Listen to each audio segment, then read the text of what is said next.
Hello students, আমি Nitish sir জ্ঞানজ্যোতি coaching সেন্টারের পক্ষ থেকে তোমাদের প্রত্যেককে জানাই আরও একবার স্বাগত। তো স্টুডেন্টস, আজকে আমি তোমাদের সঙ্গে আলোচনা করব সিবিসিএস 6 সেমিস্টারে যে সমস্ত ছাত্রছাত্রীরা নর্থ বেঙ্গল ইউনিভার্সিটির আন্ডার বিভিন্ন কলেজগুলোতে পড়াশোনা করছো এবং জি হিসাবে যারা সোশিওলজি বিষয়টি রেখেছো তাদের জন্য কিন্তু আজকের এই জি সোশিওলজি সাজেশন, যেখানে তোমাদের রয়েছে পপুলেশন অ্যান্ড সোসাইটি। এই পপুলেশন অ্যান্ড সোসাইটি থেকে তোমরা কোন কোন 6 নম্বরের প্রশ্নগুলো পড়বে সেই নিয়ে কিন্তু আজকের এই ক্লাসটিতে আমি আলোচনা করব। লাস্ট ক্লাসে তোমাদের সঙ্গে আলোচনা করেছিলাম আমি 3 মার্কসের প্রশ্নগুলো নিয়ে।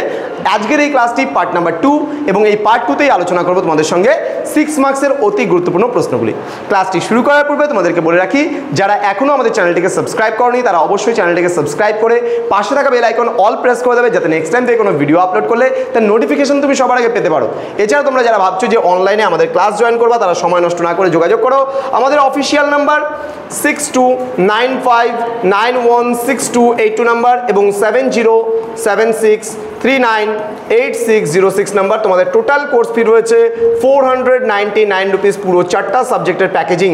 এছাড়া যদি কেউ ব্যাক পেপার পেয়ে থাকো, ব্যাক পেপারের ক্ষেত্রে একটা সাবজেক্টের ক্ষেত্রে 199, দুটো সাবজেক্টের ক্ষেত্রে 299, তিনটে সাবজেক্টের ক্ষেত্রে 399 এবং 4টা সাবজেক্টে যদি নিতে চাও সেক্ষেত্রে 499 রুপিসের বিনিময়ে তোমরা পুরো কোর্সটা আমাদের কাছ থেকে নিতে পারো। চলো শুরু করছি আজকের আলোচনার বিষয়, তোমাদের 6 মার্কসের অতি গুরুত্বপূর্ণ প্রশ্নগুলো কি কি রয়েছে।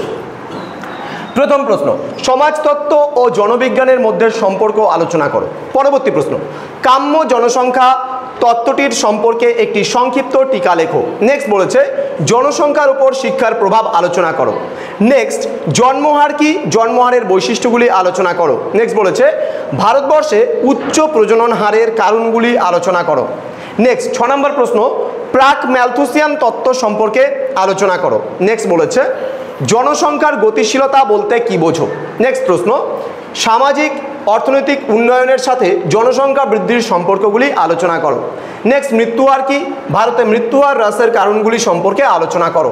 নেক্সট, জনসংখ্যার বিস্ফোরণের কারণগুলি আলোচনা করো। নেক্সট বলেছে বর্তমান ভারতবর্ষের বয়স ও লিঙ্গের কাঠামোগত বিন্যাসের ওপর সংক্ষিপ্ত টিকা লেখো। নেক্সট বলেছে ভারতবর্ষের স্বাধীনতার পরবর্তী জনসংখ্যা নীতি সম্পর্কে একটি টিকা লেখো। নেক্সট বলেছে জনসংখ্যা এবং অর্থনৈতিক বৃদ্ধির মধ্যে সম্পর্ক আলোচনা করো। এই যে 13টা প্রশ্ন দিলাম, এই 13টা প্রশ্নের মধ্যে তোমাদের আসবে হচ্ছে পরীক্ষায় 6টা প্রশ্ন। এই 6টা প্রশ্নের মধ্যে তোমাদের লিখতে হবে 4টে প্রশ্ন, 6 করে এক একটা প্রশ্নের জন্য নাম্বার, 4 6 24 নাম্বার তুমি কিন্তু এখান থেকে কমন পাবে। আর একটা কথা বলে রাখি, যেহেতু তোমরা একেবারে লাস্ট সেমিস্টার, সেহেতু যদি তোমরা ফুল অ্যান্সার না করে আসো তাহলে কিন্তু একটা মুশকিল। অর্থাৎ এনবিউর আন্ডারে একটা সিস্টেম আছে, যদি তুমি পুরো 60-এর অ্যান্সার করে আসো তবে তুমি 50% মার্কস কিন্তু ইজিলিভাবে পাবে, সেটা হলো 30 মার্কস। তুমি খুব ইজিলিভাবে পাস করে যাচ্ছ যারা পাস কোর্সের স্টুডেন্টরা রয়েছে। কিন্তু তুমি এক্ষেত্রে যদি একটা 12 নম্বরের চাঁদা থাকছে 48 নাম্বার। এবার এই 48 নম্বরের মধ্যে তুমি যদি অ্যাকুরেট করে আসো তাহলে 24 নাম্বার পাচ্ছ। এবার দেখা গেলো তুমি একটা 12 ছেড়ে দিলা, একটা 6-এর ছেড়ে দিলা, 18 নম্বর তোমার গেল, থাকলো কিন্তু তোমার 42 নাম্বার। 42-এর মধ্যে তুমি পাবে 21 নাম্বার। এইভাবে করে যদি তুমি যত ছেড়ে আসবে তত কিন্তু তোমার কিন্তু লস। সুতরাং তোমরা চেষ্টা করবে পরীক্ষায় ফুল একদম 100% অর্থাৎ 60-র মধ্যে 60-র অ্যান্সার কিন্তু করে আসা। যার জন্য সাজেশনগুলোকে ফলো করো, প্রথম থেকেই পড়াশোনা শুরু করো, তাহলে কিন্তু তোমাদের কোনো রকম সমস্যা হবে না। তো স্টুডেন্টস, দেখা হচ্ছে খুব তাড়াতাড়ি আরও একটা নতুন ভিডিও নিয়ে তোমাদের সঙ্গে।